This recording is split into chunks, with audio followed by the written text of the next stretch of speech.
J'avais un ami proche, avec lequel tout était partagé. Du genre les nuits, les chagrins, les aventures. Et puis un jour nous devînmes distants. Ce fut comme si un océan avait décidé de séparer nos deux continents. Dès lors, puisque nous ne pouvions nous voir, je veux dire notre face-à-face était devenu impossible, comme deux étrangetés observant dans l'autre l'étranger. Nous ne parlions plus le même langage. Observation. De quoi était fait cet océan ? Nul doute que baignait dans ces eaux glacées une foule de colère, de dépit et de peine.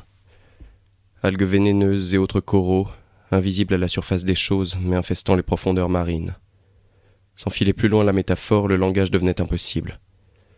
Nous parlions, mais les mots ne sonnaient plus justes. Et dans le regard, il y avait cette chose éteinte, fuyante, que j'observais chez lui en permanence.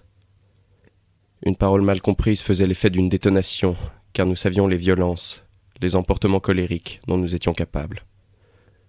Au moindre coup de feu, comme dans les films de gangsters, nous sortions les armes en silence, dans un geste brutal, prêt à riposter. Dès lors, chacune de nos entrevues n'était plus qu'un furieux duel. On se faisait mal, sciemment, comme pour vérifier la robustesse de l'adversaire. Imaginaire adversaire. Paradoxalement, c'est ensemble que nous faisions l'expérience d'une adversité du langage. Ne parvenant plus à nous dire et donc à nous comprendre, les mots s'étaient transformés en ennemis invisibles. Il était question de sous-texte, d'interstice du discours. Et tandis que nous discourions tous deux, nous scrutions silencieusement les sens cachés. On prenait note jusqu'à ce que les choses éclatent. Un soir, nous étions tous les deux postés dans un bar miteux de la capitale. La nuit était tombée comme un souffle et la lumière artificielle éclairait nos verres pleins. J'avais le sentiment de voir en lui l'animal blessé dont les plaies ouvertes se dérobent au regard sous un pelage invisible.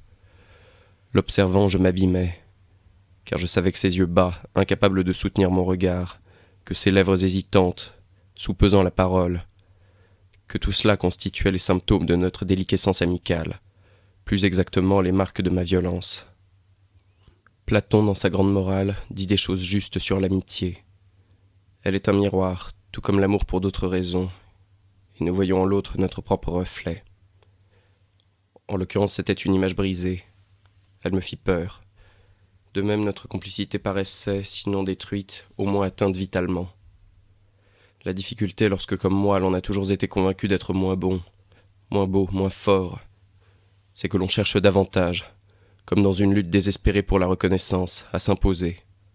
Au fond, j'en étais resté au stade du maître et de l'esclave.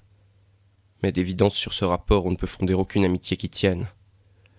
J'avais devant moi un ami défiguré. C'était comme au couteau que ce lointain, ex-camarade de contemplation pour qui j'eus pu tout donner, voyait sa peau lacérée. Et sa peau, contrairement à la mienne, ne cicatrisait guère. Ses blessures demeuraient et faisaient monter le niveau de cet imaginaire et pourtant bien palpable océan. Voilà ce qui nous séparait. Moi j'oubliais, lui non. Mon oubli volage, par trop facile, qui à chaque nuit me faisait faire table rase des affrontements, des humiliations et des déceptions.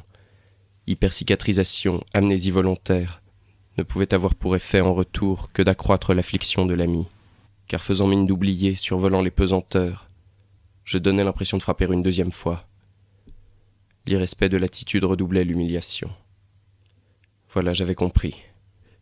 J'avais envie de dire « on s'en fiche de tout cela ». Oui, je m'étais moqué, et combien de fois ? Cultivant un rire noir, par trop sauvage. Oui, plus d'une fois je profanais tout, y compris les amitiés sacrées. L'ami avait dit ce soir-là « tu ne respectes personne ». Péremptoire affirmation. De mon point de vue, cette question me paraissait plus complexe.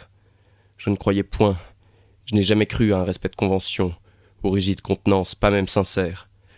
Il fallait mettre à l'épreuve les relations, les figures sacrées, mordre là, exactement là où cela ferait mal.